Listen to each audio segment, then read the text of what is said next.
Yeah, so I pulled up to check my boy Peepa's car out right now. He's got a Mark III Supra.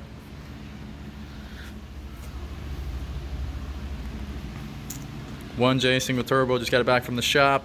Had it wired up, all the fab work done.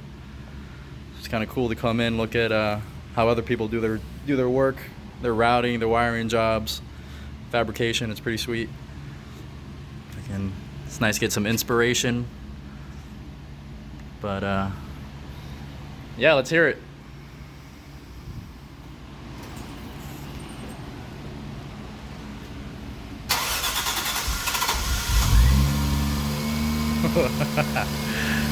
Oh, that thing's smooth. Damn. Man.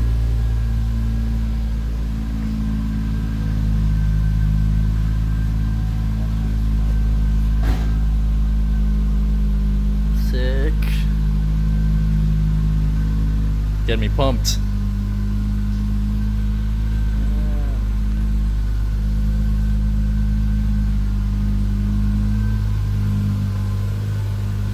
Clean ass interior. Again.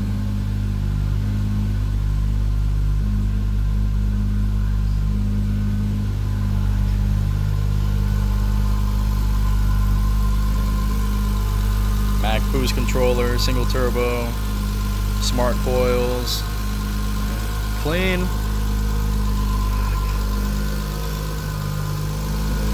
All the nice little details on it.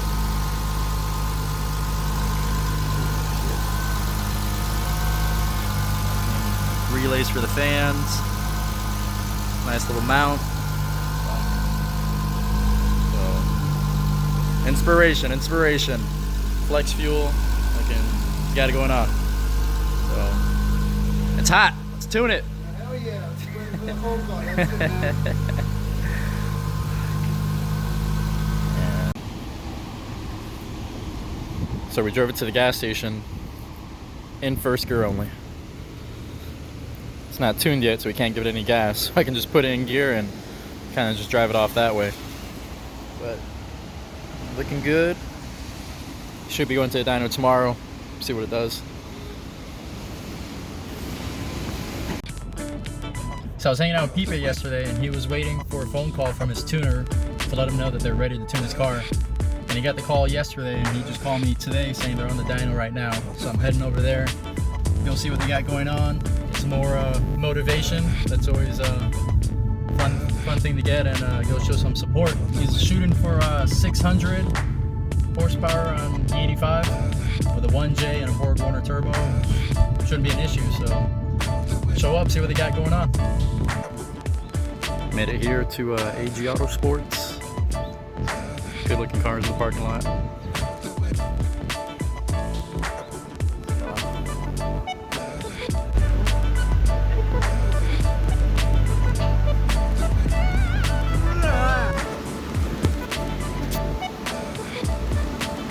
Thing looks pretty mean on the dyno.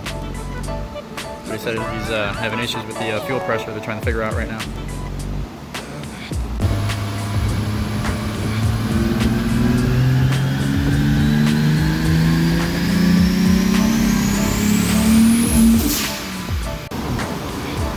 So he didn't get to finish the tune, ran into some issues with the wastegate, got the wrong spring in it. So it's over boosting. So he's gonna go to the shop, fix it. I'll be back another day. One thing that I haven't done yet was install my excessive drive-by-wire delete. So I'm gonna knock that out right now. Hopefully it's pretty straightforward, and keep rocking on. So let me explain what I got going on. I was installing the drive-by-wire delete, and it's just this little piece of plastic that sits inside of here. So how this works is you have your pedal position sensor, which is this, which is what your throttle cable hooks up to. So your throttle cable moves this, which makes this a pedal position sensor, and then on the other side, where the drive-by motor is your TPS. So pedal moves this side, ECU does its thing, motor does its thing, and then you get a TPS reading on this side. So you see there's a little arm here that little arm pushes, oh fuck, hold on, that little arm pushes against this right here, pushes it like that.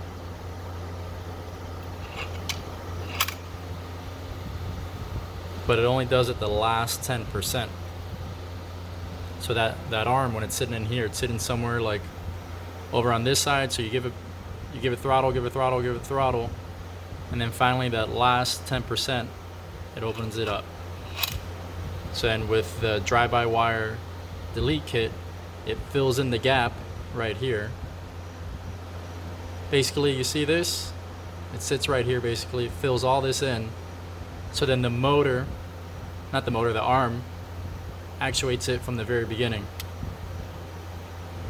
But when I put mine in, there was kind of a gap between this piece and the drive-by-wire fill-in. There was still a gap, so my throttle was only opening like 95%, it looked like. So I'm kind of jerry-rigging it right now. So what I did was I took one of my splices and I JB welded it onto the plastic filler piece to fill in the gap. It wasn't letting it open all the way. So hopefully that'll stay on. Even if that falls off, my throttle's still gonna open 95%. So that's kind of my fix for that, and hopefully that fixes it. And hopefully my explanation explains how that works inside and how everything's coming together. I can at least go ahead and start working on the intake manifold. All right, pretty much finished up the intake side, got everything buttoned down. I'm missing bolts for the throttle body that I'll have to figure out length and which ones fit. But this is pretty much buttoned up. Now, next thing I gotta do is I need to take off my compressor housing of the turbo, since there's no nipple on it for boost reference for the manifold. So let me find my fittings and go from there. So the plan is I'm gonna drill probably right here, nice little flat spot on it. I got a 1/4 MPT thread to a 6mm barbed, and the nice thing is it's on a swivel. It's hard to show when it's one-handed, but it's swiveled, so I'll be able to rotate as I need. So I'll keep it pointed down, going to the, I forget if this goes to the wastegate or the boost control solenoid. I'll figure it out. But either way, let me take off this housing, get that going. Just finished tapping the compressor housing. It was straightforward, really easy. So what I did was I used a 1/8 MPT. It's 1/8 by 27. Yep, 1/8 by 27. Then I started off with a 5/32 drill bit, did a pilot, then I did a 1/4, and then I went 15/16. That was the final one, and then I was able to go ahead and use the pipe thread on it, and then it went on like butter. There's a nice swivel fitting. Anything I'm going to use from now on, I mean, I prefer to use a swivel, because what if you go to tighten this down and it's facing this way? Then you have to take the hose, loop it around. So you buy a swivel, save yourself a bunch of headache. Really nice. So I'll bolt this back onto there, bolt it back onto the manifold, and I'll go ahead and button up the exhaust side. Alright, got this all bolted back together. Smooth, no issues. If you look inside at the fitting I put on, it sits just flush with the inside of the compressor housing, which I think is good. I mean, I don't know if it's supposed to protrude, sit inside, sit flush, but this one's sitting perfectly flush. Sitting right, so now bolt it back on the manifold and back on the car. Alright, manifold, the turbo, check. New gasket in between, check. Fittings on the wastegate tighten, check. Tightening the turbo is a bit of a pain in the ass. I wish I would have done it before I put the compressor housing on, but still manageable. Another fitting that I didn't show that swivels, this top one. So remember, swivels are the way to go. So right now I'm putting the manifold to the head, and the bottom ones are a pain in the ass. You have to, you can see here, you have to have the manifold out and then start threading the bottom ones in as you move the manifold closer to the head, because the closer to the head it gets, the further out the studs are, and there's not enough room between the flange and the runners. So you have to like have it out, slowly get it threaded in, push it in a little bit more, thread in a little bit more. And the top ones are easy by themselves. So now I'm going to jump into the car, try to throw those in, and finish up the exhaust side. If you can't tell, my tone is picking up a little bit. I'm trying to hustle up so I can get this thing started. Alright, update. I haven't gotten anywhere. So since I have the manifold and the turbo together, I'm having trouble adjusting both and giving myself room to be able to get the nuts on. So I got my buddy Eric coming over to give me a hand with that. So he should be here any minute. Well, listen to that. Sounds sick. Alright, gonna get this done. So you saw my buddy Eric just came by and we got this knocked out in 20 minutes. You really have to angle the manifold back and forth, kind of put one side in as you're tightening each nut on the bottom until you slowly get it in. And the top ones are easy. You can put the tops no problem. So thanks a lot, Derek, for coming over. I couldn't have done it without you. And he took me for a ride in his Mustang that was fucking badass, full bolt-on Mustang. That was a lot of fun. The thing was so race car, it didn't even have a passenger seat. You can see that right here. So I was just sitting on the floor while he was going down the street ripping it. It was pretty fun. So let me finish tightening up the manifold, and then I shouldn't have much left to start it. One thing left on the exhaust side I gotta do is plumb the wastegate to the boost controller. So I said I was gonna make a mount to go here. It's too late now to go banging with a hammer in my neighborhood. So I'm gonna go ahead and route them to where I think they're gonna be. I'm also gonna wrap those vacuum lines in the heat wrap, keep them safe. Last thing you want, some overboost or something crazy like that going on. So I'll plumb that, put the screamer pipe on, and put the downpipe on. All right, the car is almost in its final form. So I pretty much hooked everything up to be able to start it. Finished the exhaust side, that's all bolted up. New gaskets, exhaust is bolted down, intake manifold is bolted down. I got power hooked up temporarily. I'm looking for a sealed box to be able to hook up the power. This is something I had laying around, just temporary. It's bolted down, it's not gonna move around. So that's connecting. So I have the battery going to the starter, then from the starter coming up to this fuse box, to this junction that goes into the fuse box. I don't have the alternator hooked up yet because I'm waiting on the new Sequoia one to come in the mail. This should be here next week. So at least now I can start it the way it is. So I'm gonna go in the back, hook up the battery, and hopefully nothing catches on fire. You know, I mean, I did all new wiring. I'm new at this. I got a fire extinguisher ready. So let me hook that up and we'll go from there. All right, so I hooked up the battery, flipped the breaker. Nothing weird happened. We got power in the car. I don't have gauges. So the first thing I'm gonna do is hook up the AEM to the laptop. I wanna hook up the AEM to the laptop and make sure I'm getting readings on all the gauges. Once I know that it's wired and I'm getting readings, then I'll go ahead and prime the motor, make sure I got oil pressure, and then from there I'll go ahead and try to start it. Not here to lie to you guys. I've always been truthful on showing anything that's gone wrong. So I hooked up the battery and ended up getting some smoke somewhere around by my clutch line. I don't know what it was, so I disconnected it, looked around, couldn't find anything. My clutch line was really hot. So kept finding out, I kept blowing the EFI fuse, and I know the EFI is hooking up to this plug right here, and it's powering my injectors, coils, and whatever sensors need 12 volt.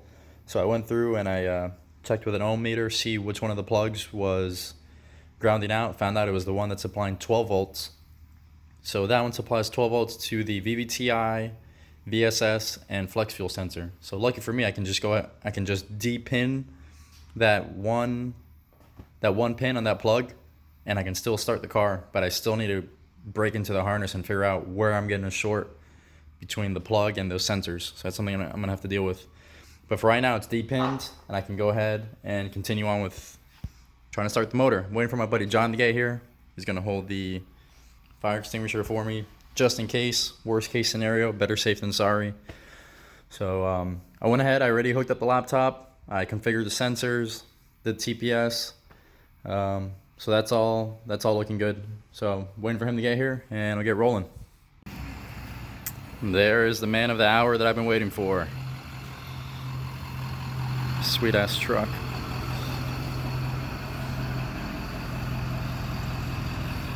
So we just tried starting it and didn't have any start. So I know we were getting fuel, so I pulled out a spark plug, see if we were getting spark, and we weren't getting any spark. And then I went to go double check, and I pinned the connectors wrong for the coils. It's supposed to be power, ground, signal, and I have it power, signal, ground. So I went ahead, I fixed this, or switched the first one. I'm gonna have John crank it. I'm gonna ground the spark plug to the head, see if we get any spark, and then I continue on with the rest of them if that fixes it.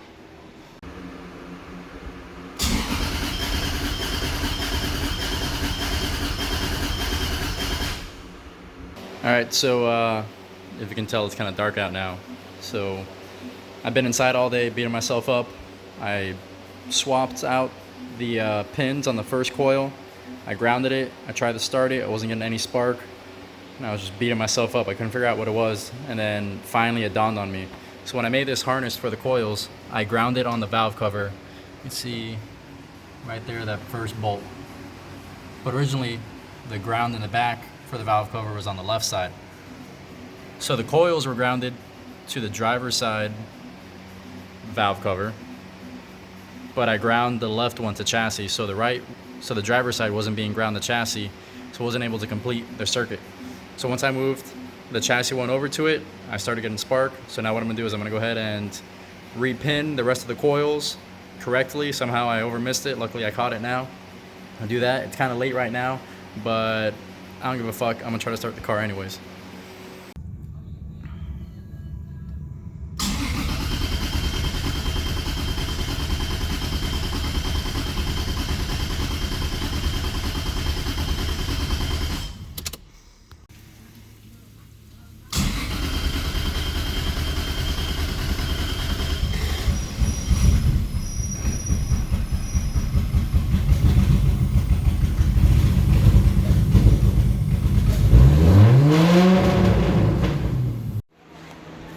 What is it, John? YouTube, comment, like this video if you like it. Watch some more if you don't like it. Horrible. Horrible. Just continue on.